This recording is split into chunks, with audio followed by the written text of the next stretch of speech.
Hello. Today I'm up on the roads and a little off-road in the California mountains. Today I'm talking about the adventure bike. I did a review on this about a year ago. So this is going to be the long-term test of the Motobecane Elite Adventure bike. This bike's been a very good and dependable bike for the most part. We'll get into details a little later. But this is the Motobecane Elite. It is what they call an adventure bike. Adventure bikes, like any other bike, you call it a name and you get a loose interpretation of it. But this specific bike, this bike will handle, it's basically a mountain bike. I think it's a light duty mountain bike. They didn't gusset the frame real heavily. So it's like a frame in between a road bike and a mountain bike. That way they could get the weight down just a little bit. And also it came with a suspension fork. There's no we'll talk about that later too. It came with a suspension fork, and this particular one is disc braked, which means it has 100mm front, 135mm rear spacing, which is standard spacing for a disc brake mountain bike. So buying wheels for this is as simple as anything. Just buy a mountain bike wheel and you got it. One of the most unusual parts about this bike is it will take at least about a 2 1/8 inch tire. That's a very, very wide tire for what someone might call an adventure bike, where they're going to spend maybe most of their time on pavement. But depends on the kind of adventure riding you want to do. So when I bought this bike, I thought, yeah, 35mm tire, that's as wide as I'll need to go. They're 700C, or what's called 29er 700C. Same tire. This one had a narrower rim, so it wouldn't have been advisable to put a fat tire on that 29er. And it has been a very, very dependable bike all this time, except for the wheels. And the suspension was dependable, but I found it to be useless. So, as a long-term test on this bike has turned out to be kind of my go-to bike for long-distance touring in the mountains, where there's a lot of steep climbing, something, in the 10 to 12% grade areas, or climbing where you're going to climb for a couple of hours before you actually start to descend. So this bike, I've got it rigged up quite a bit different than how it came. So now it's more specific to my kind of riding in this part of the country. So there's nothing really wrong with the bike the way it came, other than the wheels and the fork. Everything else on the bike was super strong, and it's worked fine. The only reason I've replaced anything else besides those is for my specific application.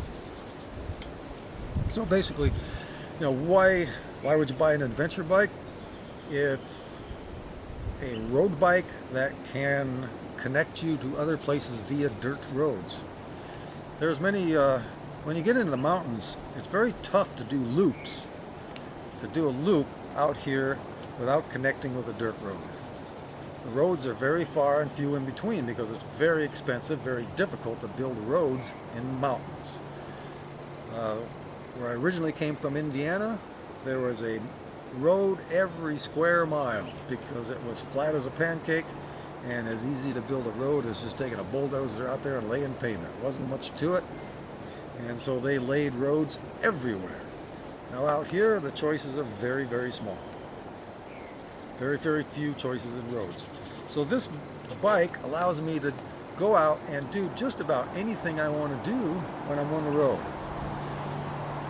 Also, the climbing out here in Northern California can get very, very steep. Very steep, where you're going to spend an entire hour on a 10% grade. So it's very intense climbing. So what I really liked about it is the flat bars, and I'm going to give you some close-up views again of this handlebar system because it's quite complex, because it gives me plenty of hand positions. But I like climbing on the flat bar. It gives me good leverage for really pulling on the bars if I'm trying to get over an 18-19% crest of a hill. I can really pull on these bars, but it also is very comfortable. I can lean forward on the bars a little and take a rest from the seating position. Now there's a lot of techniques to climbing, and I'm not going to get into those right now. We're going to stay with the review, long-term review of this adventure bike. So with the rack on it, it gives you lots of options for carrying stuff too. So let's go through the modifications I made. Now the modifications I made is because of the very long climbing, very steep climbing, and then some of it is more general. Now if this came with a 28, 38, 48 crank, which is pretty low gearing with a 1134 cog cassette on the rear.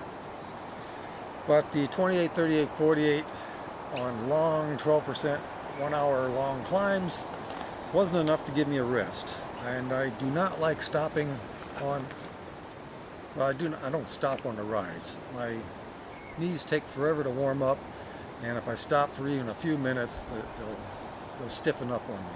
So I never stop. So I need gears that will give me a rest. I need to gear down so it'll give me a rest. So what I ended up with is full mountain bike gearing. I went to my go-to crank is the Shimano Alivio, and that's what I used here. And it's 22, 32, 42. So now I have a 22, 34 low, which is about as low as it gets in mountain bike. So this is about the lowest gearing you can get. Now is a 4211 not good enough for the road? It's plenty high enough for the road. 4211 is a speed that only a tiny little percentage of recreational riders can actually achieve. If you're one of those people that like to pedal downhill, then that's a completely different story. If you like doing 50 mile, 60 mile an hour downhills and you pedal whenever you can, that's a whole different story. For the most recreational rider, when you're going down a long 6% grade for 20 minutes, you're not going to pedal. So that's the only time you would need gearing higher than this. With a 4211, it's like the old racing gears of the past. A 4211's pretty much equal to a 5213, and a 5213 was the racing gears we used when I raced. 5213 was about the highest you could get. There was one cassette manufacturer I remember that was making a 12 at the time, but the standard was 5213. If you wanted a bigger gear, most people went to a bigger crank at 5413.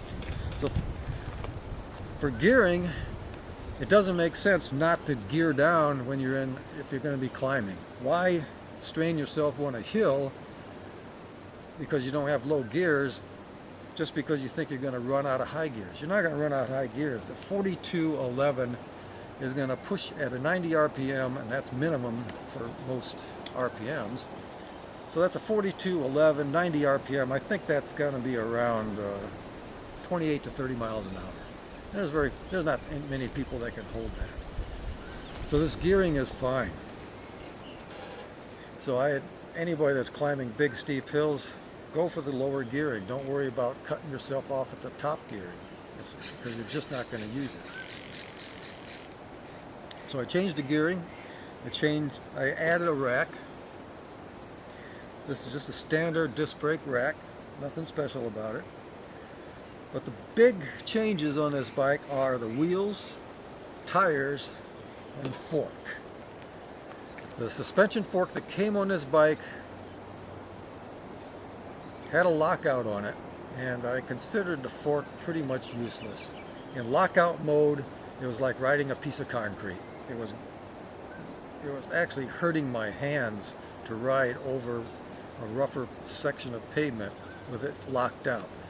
And you might say, well, just run it on suspension all the time. Well, in suspension, of course, every time you do an out of the saddle climb, you lose energy. And even on the suspension mode, it was very pogo-y type shock. It would just pogo a lot. It wouldn't do much absorption. So no matter how smooth I would ride out of the saddle, it was still a pogoing motion, and it wasn't any fun to ride. So the first thing I got rid of was the fork, and I went to this. This is a Surly, all steel fork with plenty of clearance for up to 2.5-inch tires. Now I was leery about getting a straight blade because I don't believe straight blades are a very comfortable fork, and that turned out to be true again. Even though this fork, you can see it flexing, there's a lot of flex in there, but as far as absorbing bumps, the little tiny chattering bumps on the road, it's still too stiff. Manufacturers need to go back to the curved rake fork for the recreational rider. This straight blade stuff came from sprinting, I think, in racing. It has no business in the recreational market. It's either that or to send it back to the drawing board and figure out how to make it absorb shock like a curved rake will. So I was disappointed in the fork as far as its comfort level. And I was using, at that time, I was using 700 by 1 3/8 inch tires. And these were really heavy-duty tires that didn't soak up much energy either. So between an aluminum frame, a steel fork with a straight blade that wasn't doing much, and tires that weren't doing much, I was pretty much in a pretty stiff riding bike. And it's something you wouldn't really want to put on a gravel road. Not for very long, at least. So besides getting rid of the fork and going to a non-suspension fork so that I could ride this bike with full energy, I got rid of the 700C wheels. The 700C wheels didn't last me very long. They were 32 spoke, and they started breaking spokes about 2 months or so after I made the first review. I had hoped that those would be a stronger wheel, but they weren't. Now for me, for everybody else out there, that wheel may be fine. I weigh 190 to 195 pounds. I ride aggressively. I accelerate hard. I do out of the saddle, climbing. All of this puts an extreme stress on the rear wheel, and between the weight and also having the skill to transfer power through the powertrain, that puts so much stress on the rear wheel that it'll start to pop spokes. Now for the general public out there, the wheels that came with this may be just fine. Now if you weigh what I do, or weigh more than I do, then they probably won't last you very long. So what I did is went back to my standard. I went back to a 26-inch wheel. So I took this is a 29er bike. I took the 29s off of here and I put 26s on here. And of course, what you lose is ground clearance from here to your pedal, ground clearance to the bottom of the chainring. You lose ground clearance when you go to the smaller wheel, but between going to a smaller wheel and a fatter tire with a higher profile, the fatter the tire, the taller the tire is. There wasn't a huge difference between running a 29er or 700C, it's the same thing. There wasn't much difference between running a 29er with a 1 3/8 inch tire and a 26-inch with a 2-inch tire. Now these tires are slightly smaller, so between the wheels, tires, I ended up with actually lower gearing than the 700C was providing too, or 29er. I'm going to keep saying 729 because it's the same size wheel. So now the big changes on the bike were getting rid of the 29-inch wheels, putting 26s on. And why would I put 26s on? Because the 26-inch wheel is 2 to 3 times stronger than a 700C. I'm not saying the wheels on here were that came with it were extra weak. Because in my racing days I rode the strongest 700C wheel you could buy. They were built by a guy that does nothing but build wheels. They were Mavic SSC tubular rims, 36 spokes, Campanolo Super Record hubs. It was absolutely the strongest wheel I could possibly buy, and 3,000 miles is all I could get. 3,000 miles, spokes are starting to pop. That's just the kind of riding style I have. It's just aggressive. And even though my pedal stroke is very smooth in the saddle, when I stand up to accelerate or do an out of the saddle climb, I can put a lot of torque. And that's what's breaking up these wheels, is my style of riding. So the wheels that came on this bike may be fine for you. But I went to my go-to wheels, and that's these 26-inch, 32-spoke Vuelta wheel. Vuelta makes a very strong rim. You put 32 spokes in there and a 26-inch. You give me some extra metal, extra width metal that comes with the mountain bike rim, and I end up with a very strong wheel. So here I am at this date, now riding these 26-inch wheels for over a year with no problems whatsoever. Just a very strong wheel, gives me lots of confidence. And the 26 allowed me to run the Specialized Hemisphere 26 by 2-inch tire. So yeah, I'm running a 2-inch tire with a very light tread pattern. I'll give you pictures of the tires later too, along with the handlebars and close-up pictures of the bike. I am running the 2-inch wide tire on the road. And you go, wow, that's going to be a lot of drag, isn't it? No, it isn't. Again, I'm at touring speeds. When I'm in the mountains, I'm either climbing or I'm descending. Getting to the mountains is about the only flat to rolling riding I do. And in that case, these tires at 17 to 18 miles an hour, and that's about all I can hold for speed, these tires don't drag that much at that speed. Again, there's a misconception that a skinny, thin tire is going to make you go faster at slower speeds, but basically the skinny, thin tire that you use in racing, like a 25 millimeter wide tire, those tires get fast when the speed gets fast. So those tires really start to shine at 25 miles an hour plus. 17 to 18 miles an hour is not a huge amount of difference. I think there's a slight bit more energy I got to use to turn these. Plus, this tire wheel combination isn't quite as tall, so I think there's less resistance in a slightly taller wheel and tire. So if you're not a big person or an aggressive rider and you want to stay with the 700s, that'll be fine. If you want to just run this as a 29, but this conversion to the 26 worked out perfect too. And the 26 actually lowers the bike, but the ground clearance is still enough where it's not a problem. Pedaling around corners, you got to be just a little more careful. You can't go around the same corner you can with a regular bike with this bike and pedal through. So basically I don't pedal through any sharp 90-degree corners. So between the tires, the wheels, handlebar system, rear rack, the gearing I ended up on with this has really been a fun mutt bike to ride in the mountains. Just been a lot of fun. It's really gives me a lot of confidence having these big, thick, heavy-duty tires on here when I'm going down the side of a mountain at 30, 40 miles an hour and the road isn't all that smooth. I know I can hit a rock with these tires and I'm not gonna get a pinch flat, I'm not gonna get a blowout. Or even a strong Specialized tire. If you hit a good sized rock on a 725 tire, like I did already this year, going down the side of a mountain, I hit a rock that I didn't see and it started letting air out of the tire.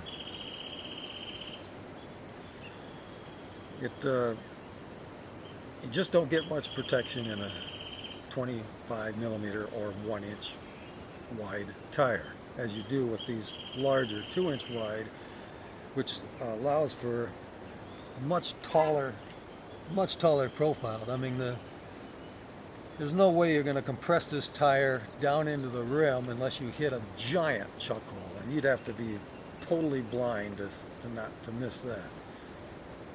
So there's not going to be any pinching of tubes, and you can relax a little bit on these and be confident that you got a good strong tire under you, and a good strong wheel of these 26s. This is basically a mountain bike now with road tires and no suspension. And of course, I've added aero bars and lots of hand positions. So it's basically just a light duty mountain bike at this point. And there's no reason you couldn't take a mountain bike and convert it to an adventure bike. If you take the suspension fork off of it, you're going to probably lose 2 pounds or more right there in exchange for just a plain steel fork. Or even a carbon fork if you prefer. I wanted a steel fork. If I hit a big bump on the way down, I don't want to know that the carbon's going to crack. Steel's going to bend. It's probably never going to crack on me. If it does, it'll be just a stress crack from amount of miles and usage I've put in it. And that is the update on the Motobecane Elite Adventure bike. This is going for about $400 on Bikes Direct, and that's a good place to start. But your local bike shop's got bikes just like this too, and they probably start around $400 to $500 also. So if you're really looking for a bike that can do it all, this is it. When I get down into the aero bars, I can really crank this bike along at a good speed. Coming back out of the mountains, sometimes I'll take the main highway on an early Sunday morning when there's no traffic, and it's about a 1 to 2% grade, all pretty much for like 20 miles back to town. So I get on this bike and I'll crank this thing out into 4211. I'll crank it out to like 29 miles an hour all the way home. And if these tires are dragging, I can't really tell because I'm just cooking right along on the aero bars. So as an all-around bike, if I had to choose what bike I wanted to keep, it would be something like this, except I'd still be looking for a more comfortable steel fork. That's my only complaint at this point. It's not as comfortable riding a bike as I wanted, but the Hemisphere 26-inch by 2-inch tire runs at 65 psi. So as soon as I got rid of those 100 psi 1 3/8 inch tires and put these 65 psi tires on, and the fatter tire, the comfort level went way up. So now this is a fairly decent, comfortable bike for long distance touring in the mountains, and disc brakes to control some of those long hairpin turning descents. Makes for a good overall bike. That's the update on the Motobecane, and a little more information about how to modify an adventure bike. Because most adventure bikes are coming with 700C or 29er wheels, which is good because you want the standard spacing of 135 in the rear, so it's easy to buy wheels for. The other spacing is the 130 millimeter that I talked about before. It comes on road bike disc wheels, and those wheels are much harder to come by still. Very difficult to find a 130 millimeter spaced, narrow rimmed 700C or 29er rear disc brake wheel. So that's about all I got to say about it today, and thanks for listening, and stay tuned for the next adventure.